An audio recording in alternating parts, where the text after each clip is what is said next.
When the British came, what they did is they divided and conquered all civilizations. Whether we look at India and Pakistan, we look at Afghanistan, we look at Nigeria with the Hausa, Fulani, Yoruba, and the Igbos, and they did the same thing between the Israelis and the Jews in the land. What did they do to the British that were against Hitler? Appointed Haji Amin Hosseini as the representation of the Palestinians. So when we heard the spokesperson say things and say horrible things about Jews, we interpreted that as that was the Palestinian position. Now, what did they do for the Palestinian to experience Zionism and Israel and the Jewish people as European colonialism? They wrote the Balfour Declaration. Now, keep in mind that they wrote the Balfour Declaration before they even had access to the land. They wrote it when the Ottomans were still in control. So why would they even plan to create something that they didn't even have the land over? Furthermore, when they did have control of the land, the Jews were being killed by the Nazis. Wouldn't it be your intention, since you wrote it clearly, to allow the Jews to leave from Europe and to come and build their Jewish state? Yet every ship of Jews that was fleeing Europe, fleeing Nazi persecution, was sent back to Europe and not allowed. And even after the Holocaust with the White Papers, Jews were not allowed to come into this land. So in reality, the British did not want to allow for the creation of the Jewish state. What they wanted was for the idea of Zionism to be experienced by the Arab world as an extension of European colonialism. And this is where we start with the problem, where I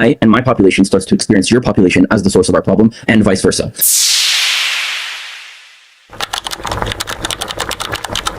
To your tent, O Israel, was the sentence I read while trying to know what happened during the Nigerian Civil War years ago. I think that was the last sentence I never forgot when I was reading about that. And I read a lot of commentaries about that as well.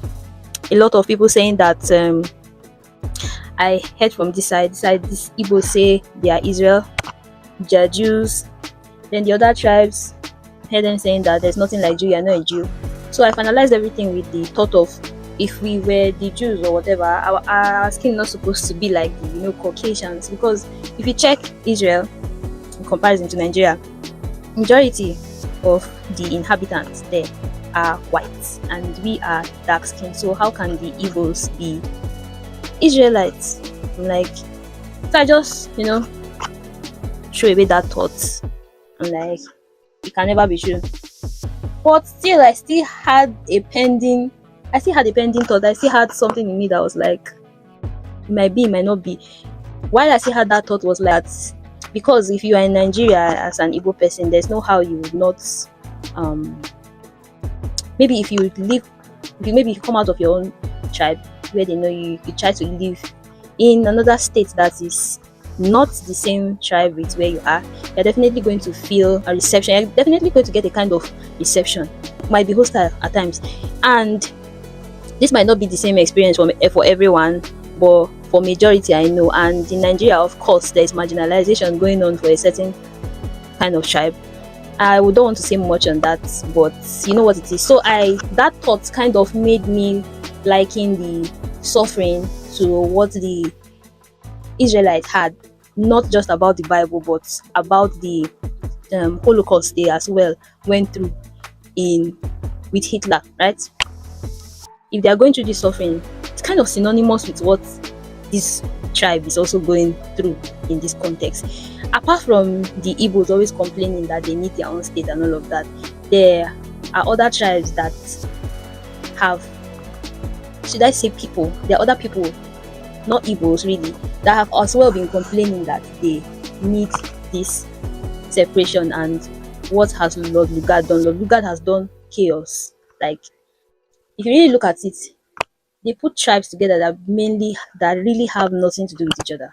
They really do not have nothing to do with each other. So I'm not going to go deep into this talk, but because a lot of people that are from these places understand what I'm saying. If you feel it, you feel what I'm saying.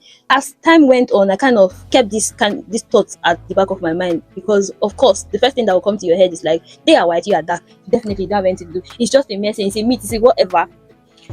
So 2 years ago, while on my YouTube, because I like YouTube a lot, I saw this girl, Coco. She's an Israelite, yeah, and she tours places in Africa. I saw one of her videos she did with, I think, Wow Nature.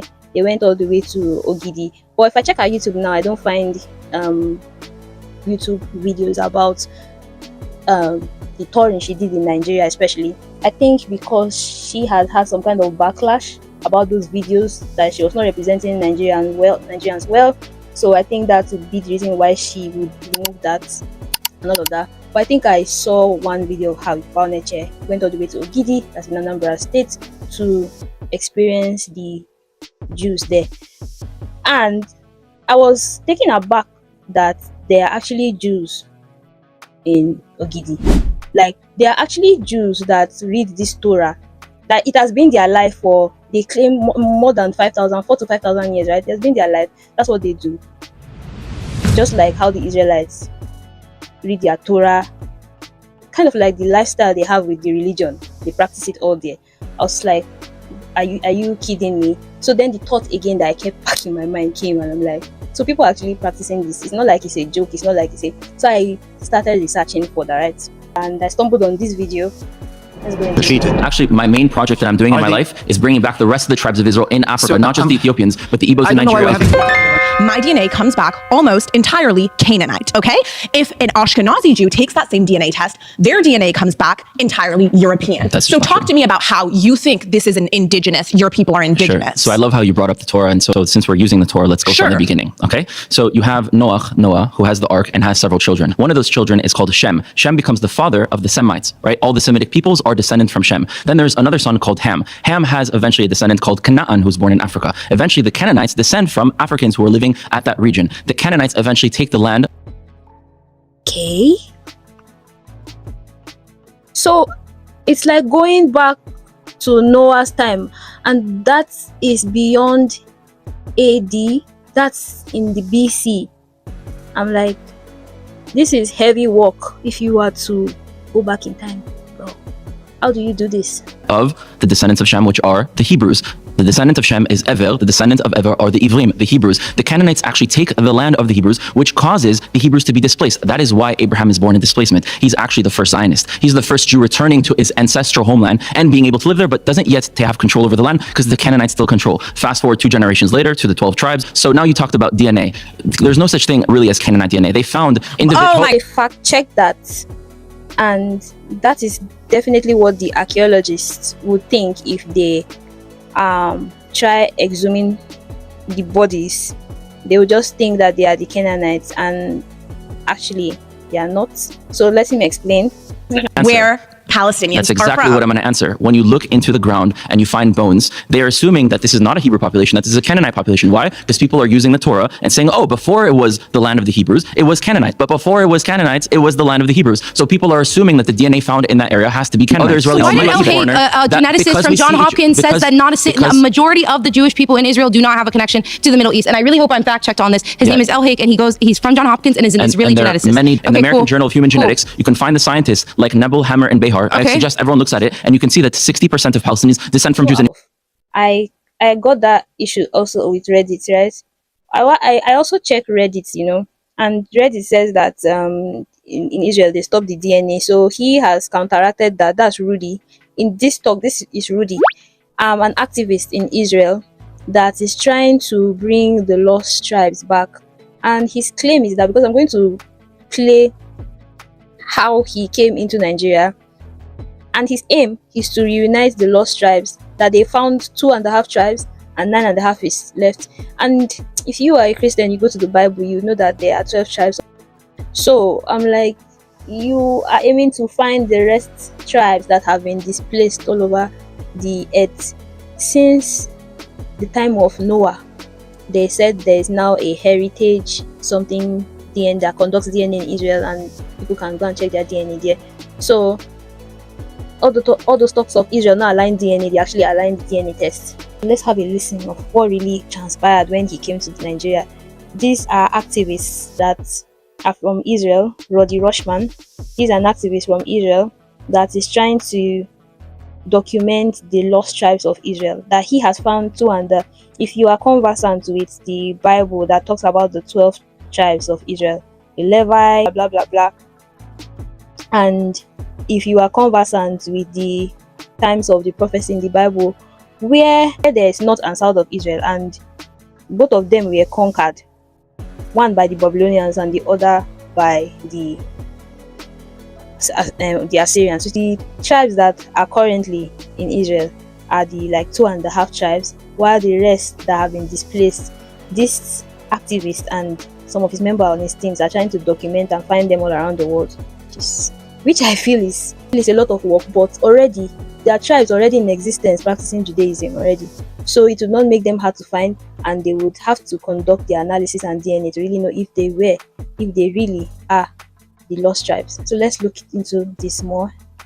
My name is Rudy Rockman. I'm a Jewish and Israel rights activist, and I'm also the executive producer and host of the We Were Never Lost documentary series. It's a series that is set to tell the stories, struggles, and aspirations of lesser known or disconnected communities of Jews around the world. Our first season is to take place in Africa, and we were just in Nigeria filming our first episode. Unfortunately, after 2 days, we were illegally held by the Nigerian government's internal security service and held in cages for. We're here to set the record straight of what we went through and what actually happened. My name is David Benaim. I'm a journalist and I'm a feed producer and producer on the We Were Never Lost series. I'm Noam Liebman of Kavanagh Films and the creative director for We Were Never Lost. So first you may need a bit of context to understand who the Igbos are and why we went to Nigeria in the first place. Now, the Igbo people are a people with a rich history, diversity, and a lot of culture, and have very similar experiences that other Jewish communities have had around the world that are known in the mainstream, whether it's through persecution or overcoming challenges. They believe to be descendants of a tribe of Israel, specifically of Gad. There is a large community within the Igbo population. Gad. And I researched further and saw that these people also took Ethiopians. I think many years ago, they took Ethiopians because, of course, you know that there are religious groups. There's a religious group, like, I think, communities that practice Judaism in Ethiopia. Yeah. So, that tribe, I think that tribe is tribe of Dan. So, they took them as well. Not everyone. There are still some remnants. So, I'm like, it's kind of interesting. Let's go on. Large community within the Igbo population that has either preserved elements of their Jewish culture, their Jewish heritage, or has come back to their Jewish culture and heritage. And some of them are even now second generation born, where all they know is being Jewish. And we were coming to Nigeria to document specifically their stories. Where do they come from? What have they experienced? What is their history? What are their aspirations? What are their culture? Do they want to stay living in Nigeria? Do they want to come back to Israel? What is their story? And that's why we came to Nigeria.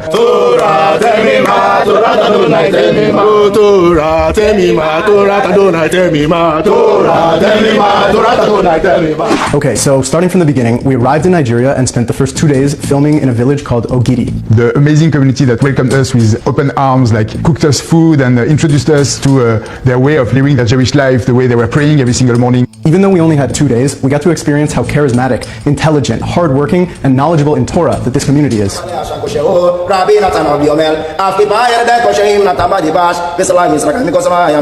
the end of our second day of filming, we were notified that there were some online posts going viral that had used images of us. We could see that they had completely fabricated stories calling us Mossad agents, associating us to a movement that is seeking to liberate Biafra and to fight against the Nigerian government, which of course we had nothing to do with. Some agents in Israel have arrived. They are here to indeed restore the Biafran nation.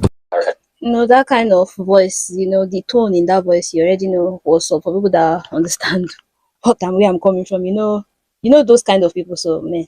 From the Yoruba to the Hausa and Fulani and also the Igbo population. Around the 60s, there was a Biafra War, which was a war of independence for the Igbo in the southeastern region of Nigeria. They were independent for a few years. Millions of people were killed and starved to death during that war. And eventually they lost and became part of Nigeria again. Afterwards, there was a lot of tension and bad blood between the communities, and the Hausa Fulani, which are the majority and those that are always in power, have been discriminating the Igbo population. And since then, there are still movements that seek to separate from the rest of Nigeria. Now, apart from this political movement to... I'm quite happy that he knows that the vast majority have really nothing to do.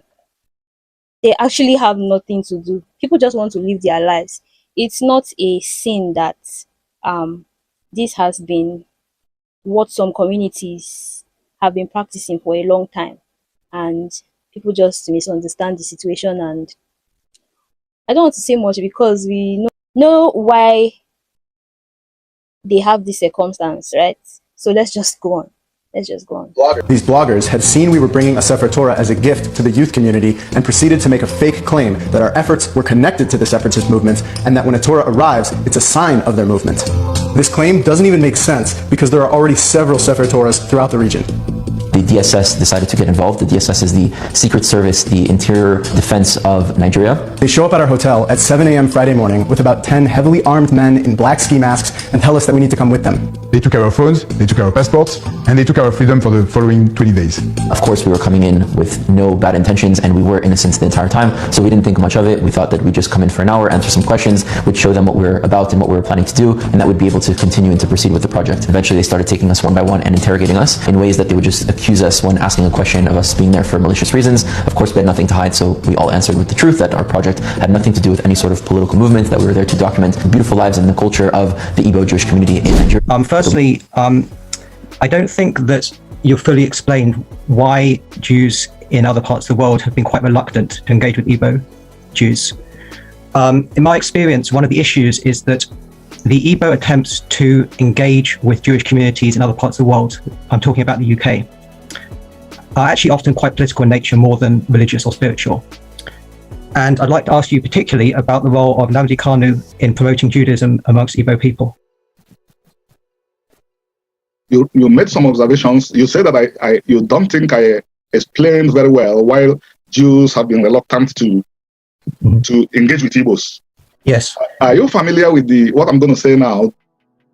About 18 years ago, 100 Igbos went to Israel, converted legally to ultra-Orthodox Judaism, and Israel deported them. Wow. Wow. Ultra-Orthodox Judaism under a legitimate Bedin.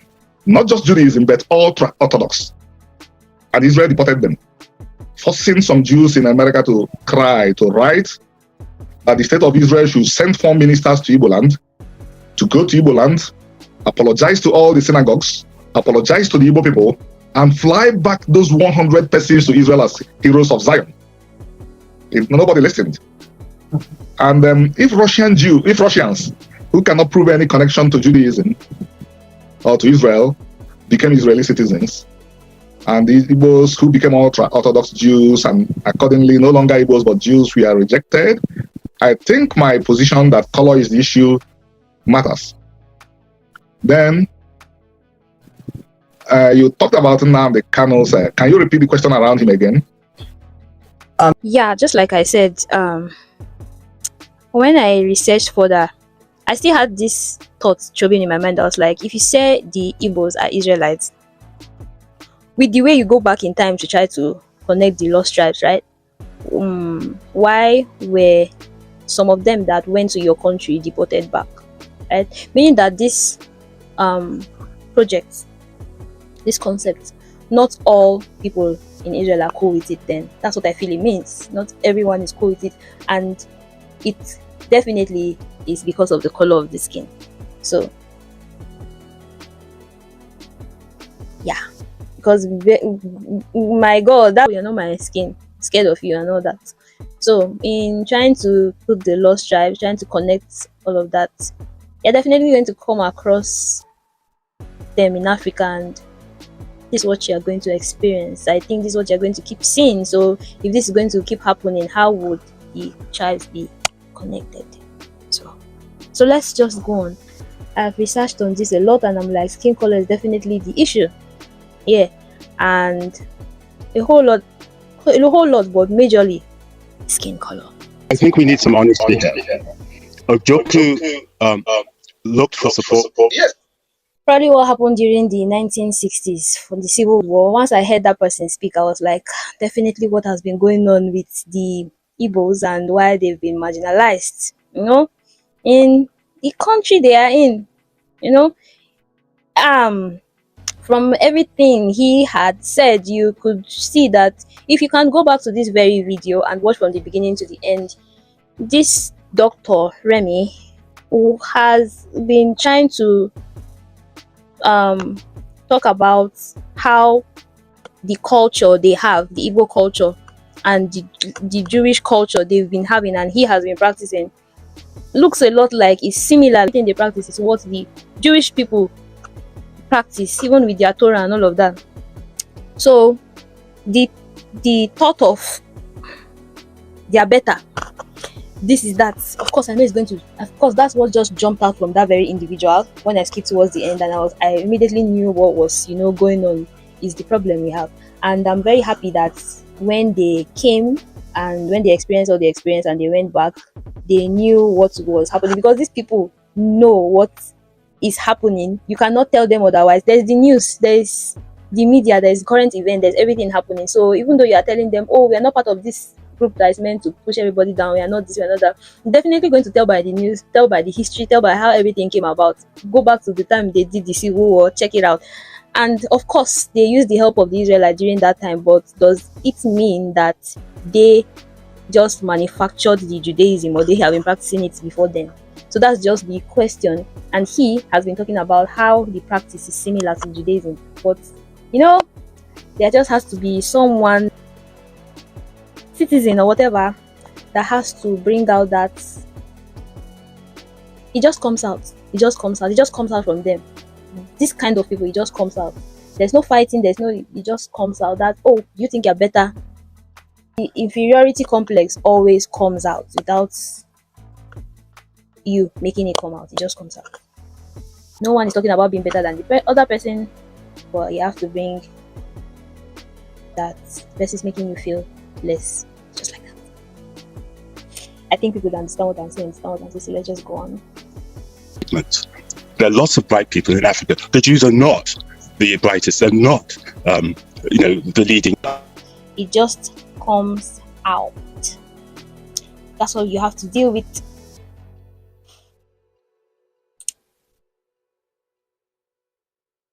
This is why a lot of people are complaining about the tribalism going on. Yeah, man, it's just that. It's just that and nothing else. Okay. And it's the reason why Nigeria is currently where it is today. Not gonna lie. Sorry, they are among the leaders, but I think you've got... That's the reality, boys. Let's go on. We all claim to be Jewish, but it doesn't mean you have to be negative about other Africans. I want to respond to that. I do not think... There is a problem, and then I really want to talk about Israel now, that that part of the world is characterized by different tribes not being able to live together without horrible, bloody violence. I mean, one of the things we as Jews lament is that 500,000 people are killed here, a few 100,000 people in the Muslim world, always tribal violence, and nobody much cares. It would be quite risky, to bring that potential into your country. But as you say, whatever. So let's talk about Israel now. Yeah, I understand why I had to say that. Just like I just said recently. Yeah. It's controversial within Israel. I have a slight knowledge of this. I'm happy you correct me on the details. Where some of the Orthodox rabbis weren't quite satisfied that these people met all the check marks to be considered Jewish. Mm-hmm. And I think that's what you're alluding to. That the people in charge of the Jewish rules are reluctant to accept that these people are authentically Jewish, and therefore they're not moving the government to take the extraordinary steps that they would take if it was European Jews. Sure. So that's correct? Absolutely correct. I think it comes from a fear of the other. First of all, Jewish experience, especially in Europe, has been anyone who's different is coming to kill us. So there's already a fear of the other. But I also think living for 2,000 years amongst Europeans, where the mentality was that Europeans that weren't considered Jews, right? Europeans are superior and others are inferior, for which is why the West decided to colonize the world, because they were superior and could do so. And that mentality also trickled down to some rabbis who have this mentality that Ashkenazi Judaism is this superior Judaism, and Sephardi Mizrahi is lower, and forget about Ethiopian and even forget about the Igbos and others. And so unfortunately that still exists. It's not particularly because of someone's skin color, because you have communities of Asian Jews who aren't dark, but they also reject them. It's the idea of anyone being different, and it's coming from a place of trauma. The descendants of Japheth are the Asians, right? So definitely Asians are also white. So he is also saying that it doesn't also have to do with the skin color, that as well has to do with just being different. Of course, the features of the Asians are different from the features of the current Ashkenazi Jews or whichever Jews that are present in Israel. So it's just amazing.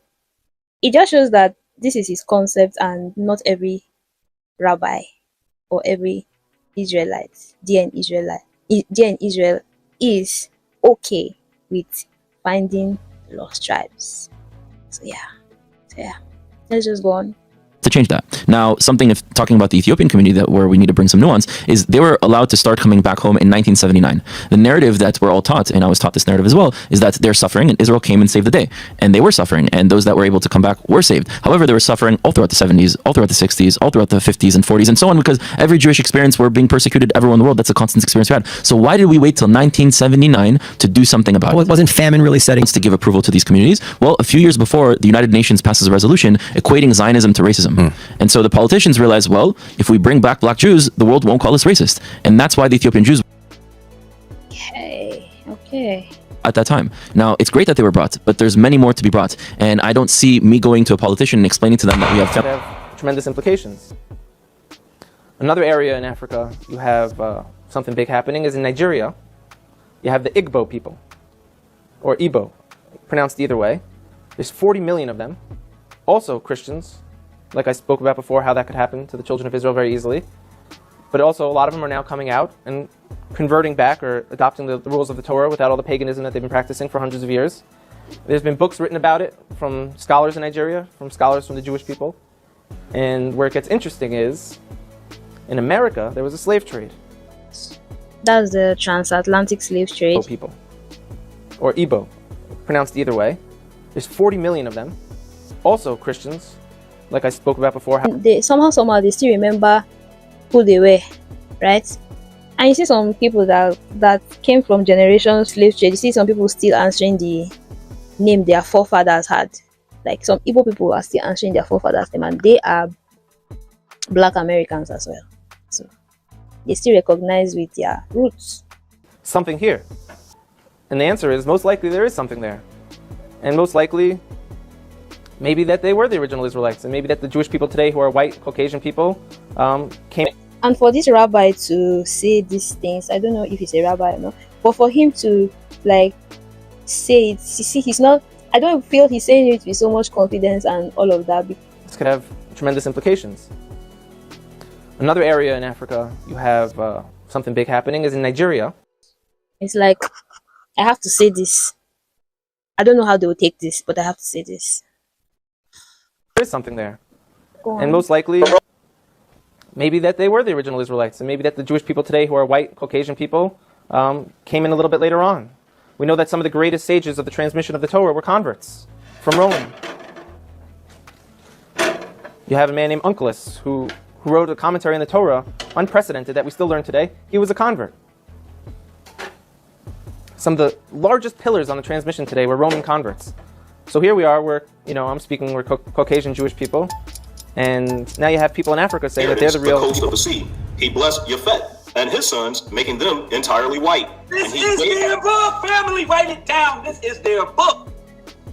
Shem is black, Ham is dark black, and Japhet is white. That's right. So says the rabbis that they go by, and these were written for the time of our ancestors in Babel. Noah brought his sons and his grandsons, and he blessed them with their several settlements, and he gave them as an inheritance all the earth. He especially blessed Shem and his sons. He especially blessed Shem. Now this is about who we are. They want to say anti-Semitic, right? Read, go ahead. He especially blessed Shem and his sons, making them dark but comely. And he blessed them, not making them, we're going to read it in Hebrew, to be what? Dark but comely. Dark but comely. Mm-hmm. And he gave them the habitable earth. He blessed Ham and his sons, making them dark, like the raven. Ham was blacker than Shem, but Shem was black. Ham was darker. Go ahead, let's look at Japhet. And he gave them as an inheritance the coast of the sea. He blessed Japhet and his sons, making them entirely white. This is their book, family, write it down. This is their book. Shem is black, Ham is dark black, and Japhet is white. That's right.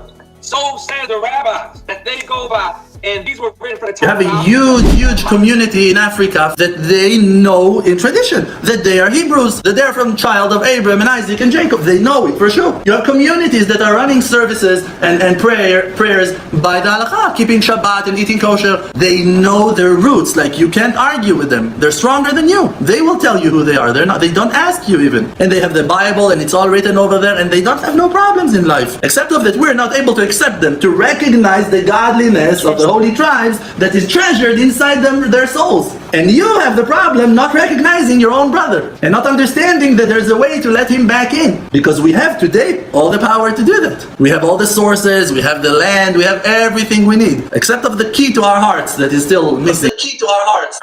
So guys, if you are still watching now, please, I would like you to like, share and subscribe, turn on notifications to be notified of my next video, and let's continue. Let's know what's really happening with this news.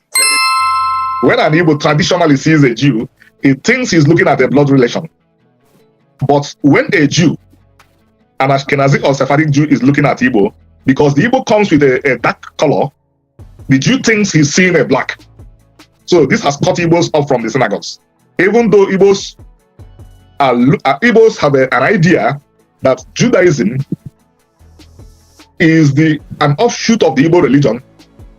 Igbos initially did not see any problem in going towards Judaism, but they were not received. They were not made welcome. Now, I think there's a difference in the generations.